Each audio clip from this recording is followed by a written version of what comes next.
What would you do if you found $7,000 on the street? On my way home from work that evening, my eyes caught something unusual by the curb.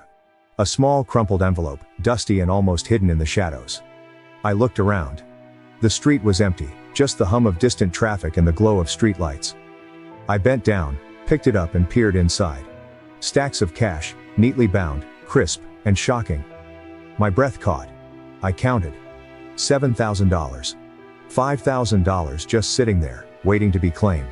I stuffed it back into the envelope, glancing around as if someone might appear, demanding it back. But no one came. My mind whirred with thoughts. Debts, bills, the never-ending worries of a low-wage job.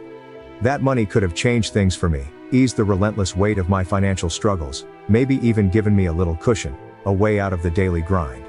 It felt like a lifeline, almost too perfect to resist. I sat down on the curb, wrestling with my conscience. The money wasn't mine, and keeping it would be wrong. But another thought gnawed at me. Life had never been kind or fair to people like me. Why not, just this once, take a little advantage? I thought about it all the way home, the envelope clutched tightly in my hand. But as I stepped through my front door, a heaviness settled in. I knew I'd feel that guilt gnawing at me forever.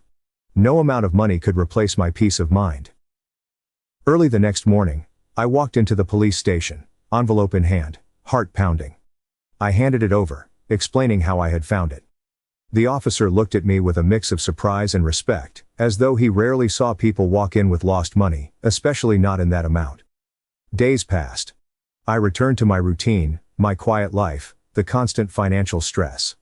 I almost began to regret my decision, wondering what good it had done.